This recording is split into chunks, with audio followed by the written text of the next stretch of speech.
सच्चिदानंद सदगुरु साईनाथ महाराज की जय। ओम साई राम। मित्रों, आज का ब्लॉग आप सभी साईं परिवार के लिए विशेष लाभकारी और कल्याणकारी है, क्योंकि आज के ब्लॉग में हम अपने साईं परिवार के लिए बहुत ही इजी सरल रूप से उद्यापन की विधि लाए हैं। साईं बाबा के व्रत की उद्यापन विधि। उद्यापन विधि में कैसे उद्यापन करना है, क्या चीज खिलाना चाहिए, क्या चीज बांटना चाहिए, और उद्यापन करने से पहले हमको क्या क्या करना है, क्या क्या तैयारियां करना है, वो समस्त चीजें हम बताना चाहते हैं। और उद्यापन की विधि बताने से पहले संक्षिप्त रूप में हम आपको व्रत की विधि बताना चाहते हैं। वैसे तो व्रत की विधि का हमने वीडियो डाला हुआ है, लेकिन बहुत सारे हमारे जो साईं परिवार हैं, जो अमेरिका में हैं, कनाडा में हैं, जापान में हैं और बहुत जगहों पर है, तंजानिया, छोटी छोटी कंट्री, मॉरिशस में है, और इंडिया के हमारे बहुत सारे साईं परिवार, सभी लोग पूछते रहते हैं गुरुजी आप बताएं कि सबसे पहले तो उद्यापन की विधि, क्योंकि व्रत की विधि भी जान लेना जरूरी है उद्यापन का जानने से पहले। तो व्रत की विधि हम संक्षिप्त में बताएंगे और उसके बाद उद्यापन पर आते हैं। तो व्रत कैसे करना है, सबसे पहले आप किसी भी बृहस्पतिवार को जिस उद्देश्य से व्रत रहना चाहते हैं उस उद्देश्य को बोलते हैं संकल्प। संकल्प कैसे लेना है, साईं बाबा के सम्मुख 1 रुपए का या 11 रुपए, कुछ भी, वैसे तो ₹1.25 पहले होता था, लेकिन अब तो 25 पैसा बंद हो गया, तो अब 1 रुपए या 11 रुपए आप एक पीला कपड़ा ले लीजिए जिसमें हल्दी लगा लीजिए, और नहीं तो सफ़ेद कपड़ा लीजिए, उसको हल्दी से रंग लीजिए, और उसी कपड़े में अपने जो मनोकामनाएं हैं उनको बोलते हुए कि प्रभु हमारी ये मनोकामनाएं पूरी करिए। और करिएगा क्या, उस पैसे को उसी पीले कपड़े में बांधकर और साईं बाबा को क्या करिए, एक, चाहे आपके पास मूर्ति हो चाहे छोटी सी फोटो हो, एक पीले कपड़े पर आसन बनाइए और बाबा को स्थापित कर दीजिए। स्थापित करने के बाद बाबा के श्री चरणों में ये जो सिक्का है 1 रुपए या 11 रुपए, आप बाबा के श्री चरणों में ये संकल्प का सिक्का, इसको रख दीजिए और पीला पुष्प बाबा को अर्पित करिए। और उसी दिन बढ़िया से आप क्या करेंगे, बाबा का पूजन करेंगे। बाबा का पूजन आप कैसे करेंगे, सबसे पहले व्रत की एक किताब आती है, वो 4-5 रुपए 10 रुपए की किताब मिलेगी व्रत की। उसमें 6 आपकी व्रत कथाएं होती हैं, किसी में 5 होती है, किसी में 6 होती हैं। तो वो 5-6 व्रत की कथाएं जो होती हैं उसको आप पढ़ लीजिए। उस व्रत की कथा को पढ़ने के बाद साईं बाबा का 11 वचन, साईं बावनी, साईं चालीसा पढ़ लीजिए, और उसके बाद यही आपको जैसे व्रत में ये चीज़ पढ़ना है। अब यहाँ पर आता है व्रत कैसे रखना है, कितने दिन रखना है, तो इसमें 5, 7, 9, 11, 21, आप जितना भी व्रत रखना चाहते हैं उतना व्रत रह सकते हैं संकल्प लेकर के। और व्रत में जो मैंने बताया वही किताब पढ़नी रहेगी, और साईं चालीसा, साईं बावनी, 11 वचन, ये सब पढ़ लीजिए। साईं सच्चरित्र अगर आप 1 चैप्टर डेली पढ़ना चाहें, या उसी बीच में आप जब व्रत स्टार्ट करते हैं तो सप्ताह पारायण भी कर सकते हैं उसी समय में, तो ये भी अच्छा रहेगा। तो इस प्रकार से आपका व्रत हो गया।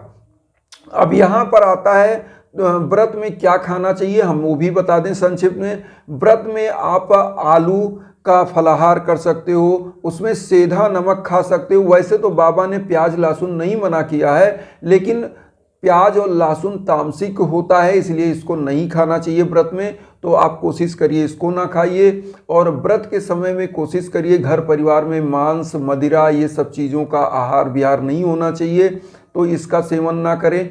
और जब आप व्रत में फलाहार फल खा सकते हैं, चाय पी सकते हैं, और शाम को एक टाइम पीला खिचड़ी बनाइए और उसको खा लीजिए, तो एक टाइम भोजन कर सकते हैं। अब यहाँ पर आता है उद्यापन। उद्यापन की विधि क्या है, कैसे उद्यापन करना है, उद्यापन में क्या क्या लेना है, क्या नहीं लेना है। तो अब आप समझ लीजिए, आपने अभी तक तो संक्षिप्त में जाना व्रत कैसे करें, क्या खाना है, क्या नहीं खाना है। अब यहाँ उद्यापन में क्या करना है, क्या नहीं करना, ये जानिए। उद्यापन में जितने व्रत आप रहे हो उतनी व्रत वाली किताब ले लीजिए। जैसे मान लीजिए आप 7 व्रत रहे हो तो 7 किताबें ले लीजिए, आप 11 व्रत रहे हो तो 11 किताबें ले लीजिए। वही व्रत वाली किताब आती है, वो व्रत कथा की किताब आप ले लीजिए। अब करना क्या है, उद्यापन कैसे करना है, जो आप 7 व्रत है, मान लीजिए आप संकल्प लेके रह रहे हैं, तो 7वां व्रत के दिन ही उद्यापन होना है, लास्ट वाले व्रत के दिन। इसको ध्यान में रखिए। अगर मान लीजिए आपकी व्यवस्था नहीं बन पा रही उद्यापन की, तो मान लीजिए आपने 7 संकल्प लिया था, 7 बृहस्पतिवार व्रत का या थर्सडे व्रत का, तो आप क्या करिएगा, 6 रहिएगा, 1 रोक लीजिएगा। और जिस दिन लास्ट में, जैसे मान लीजिए 1 महीना 2 महीने में आपकी व्यवस्था बनती है उद्यापन की, तो आप क्या करिएगा, लास्ट वाला व्रत रह के उसी दिन उद्यापन आपको करना रहेगा। अब उद्यापन में क्या करना है, और जिस दिन आप उद्यापन कर रहे हैं उस दिन आपको करना क्या है। जो आपने किताबें ली हैं उन किताबों को साईं बाबा के सम्मुख अपने घर में स्थापित कर दीजिए, पूजा कक्ष में। उसमें चंदन लगा लीजिए, बाबा की ऊदी लगा दीजिए उन किताबों को। अब इन किताबों को क्या करना है, जो बहुत नीडी लोग हों, जिनको आपको लगता है कि इन लोगों को अगर देंगे तो ये अनादर नहीं करेंगे इस व्रत की किताब का और इसको ग्रहण करेंगे, उन लोगों को आप किताबें वितरित कर दीजिए। और वितरित करने के बाद आप गरीबों को उनको जो भंडारे में बना हुआ खाना है वो वितरित करिए। ओम साई राम बोलते हुए सबको प्रणाम करिए और फिर इसी प्रकार से अपनी प्रक्रिया स्टार्ट करिए। और जो आपने व्रत वाला सिक्का रखा हुआ, संकल्प का सिक्का, इसको क्या करना है, इसको मंदिर में किसी दान पेटिका में आपको डाल देना है या साईं बाबा के सम्मुख चढ़ा देना है। मंदिर में, साईं मंदिर में, किसी भी साईं मंदिर में आप जाइए, इस सिक्के को या जो पैसा आपने संकल्प के रूप में बांधा था वो साईं बाबा के श्री चरणों में अर्पित कर दीजिए या दान पेटिका में डाल दीजिएगा। जैसे बहुत लोग, अगर उनके पास अच्छी व्यवस्था है, पूंजी है, तो उनको क्या करना है, भंडारा करते हैं। तो भंडारा वही उद्यापन हो जाता है। भंडारा मीन्स लोगों को खिला देना, गरीबों को खिलाना, गांव को खिलाना। लोग गांव में भी अगर भंडारा करते हैं, तो शहर में करते हैं तो मंदिर पे लोग अपना खान पान करवा देते हैं, गरीबों को कपड़ा वस्त्र आदि फल फूल वितरित कर देते हैं, तो ये कर सकते हैं। अगर आपके बड़े स्तर पर भंडारा कर रहे हैं तो ये विधि है। अगर आप नहीं, आपके पास सामर्थ्य है, आपके पास उतना पैसा नहीं है कि आप भंडारा बड़े स्तर पर कर सकते हैं, तो भंडारा आप संक्षिप्त स्तर पर भी कर सकते हैं। कैसे, आपको किसी साईं मंदिर में जाइए, जितनी किताबें हैं वो साईं मंदिर में या तो अर्पित कर दीजिए या वहाँ गरीबों में वितरित कर दीजिए। और गरीबों के लिए घर से खाना बना के लेके जाइए, पूड़ी सब्जी और बाबा की खिचड़ी, ये सब बना के लेके जाइए। लेकिन इसमें ध्यान रखिएगा, प्याज और लहसुन का प्रयोग ना करें, क्योंकि कोई भी ऐसा तामसिक चीज़ जो है बाबा के भंडारे में नहीं यूज करना चाहिए। तो प्याज लहसुन ना यूज करें और ऐसे ही तड़का लगाएं, ऐसे ही चीज़ों का डालें इंग्रेडिएंट्स जिसमें तामसिक चीज़ ना हो। और उसके बाद ये चीज़ मंदिर पे आप वितरित करके गरीबों को ओम साई राम बोलते हुए पूड़ी सब्जी और खिचड़ी खीर जो भी आप बना के घर से ले जाएं वो दान कर दें। छोटे स्तर पर कुछ गरीबों को कुछ वस्त्र वितरित कर दें, कुछ फल वितरित कर दें। भंडारा हो गया और आपका उद्यापन भी हो गया इसी बहाने। तो बाबा जो प्रसन्न होते हैं, भंडारा इसलिए किया जाता है या उद्यापन करने का जो तरीका है, उद्यापन का मतलब होता है कि आपने देवताओं को आवाहन किया था लेकिन अब आप देवताओं को विसर्जित करते हैं, आप उनका विसर्जन करते हैं कि प्रभु अभी तक मैंने आपका आह्वान किया था, आप मेरी मनोकामनाओं को पूरी करिए और हम आपको उद्यापन करने, मतलब अब आपके यहाँ से, मतलब आपको हम विसर्जित कर रहे हैं और आप हमारी मनोकामनाओं को पूरी करिए। तो ये होता है उद्यापन। अब यहाँ पर आता है सबसे बड़ा चीज़। बहुत सारे लोग पूछते हैं कि गुरुजी क्या उद्यापन करना जरूरी है? बिल्कुल जरूरी है। ये क्यों होता है उद्यापन, आप ये समझिए।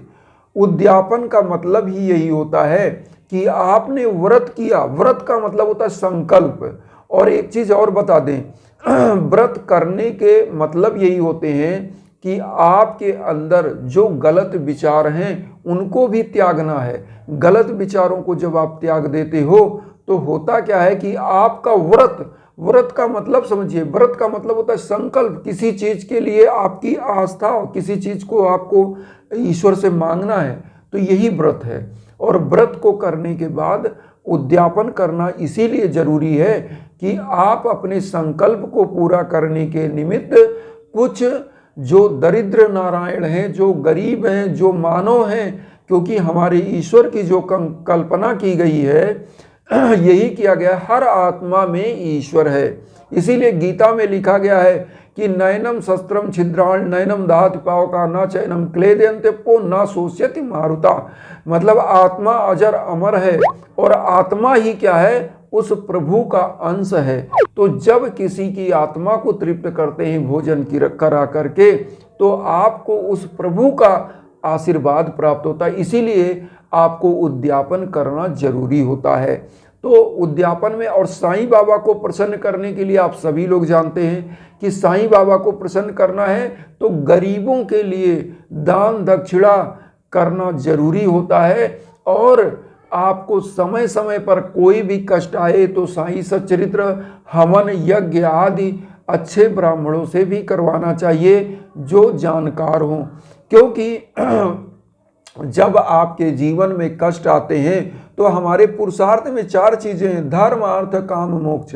मतलब धर्म को करते हुए इन समस्त चीजों को आप प्राप्त कर सकते हैं। भौतिकता को, सुख शांति वैभव धन पुत्र लक्ष्मी समस्त चीज़ों को प्राप्त कर सकते हैं। इसलिए यहाँ पर आपको क्या करना चाहिए, जीवन में जब कष्ट आए तो आपको समय समय पर साईं सच्चरित्र, समय समय पर बाबा की पूजा डेली करते रहिए और दान दक्षिणा करते रहिए। इसी से आपके जीवन की हर्डल समाप्त होते हैं। उचित पात्र और सुपात्र ब्राह्मणों से हवन कराइए। आपको हवन की विधि भी मैं बताता रहता हूं कि आपको जानना है, मेरे द्वारा हवन कराना है तो आप इंस्टाग्राम पर आइए, ये भी मैं बताता हूं। मेरे लायक जो होगा निश्चित हम आपके लिए सहयोग करते रहेंगे। और मेरा उद्देश्य भी यही है कि वसुधैव कुटुंबकम की भावना को लेकर चलना। हमारे जितने साईं परिवार हैं हम वो सब सुखी हों, उनके घर में सुख शांति धन वैभव संपन्नता बढ़े, और वो जब खुश होंगे उनका आशीर्वाद मुझे मिलेगा। इसी भावना को लेकर हम चल रहे हैं और यही उद्देश्य मेरा है कि इस धरा पर चराचर जगत में जितने भी हमारे साईं परिवार हैं वो सब हम लोग परिवार बने। और हमारा परिवार जब विशाल होगा तो हमारा उद्देश्य भी वो विशाल होगा। और जब उद्देश्य विशाल होता है तो समस्त लोग मिलकर कार्य करते हैं। बस यही मेरा उद्देश्य है कि हम आप सब मिलकर कार्य करें और एक दूसरे के सुख और दुख में साथी बने। और इसी के लिए हम चाहते हैं कि आप भी मुझे अपना परिवार बनाइए। चैनल को सब्सक्राइब करके जुड़िए और उन साईं भक्तों तक वीडियो को जरूर शेयर करिए जो किन्हीं कारणों से कष्ट में दुख में। इन्हीं भावनाओं के साथ ओम साईं राम।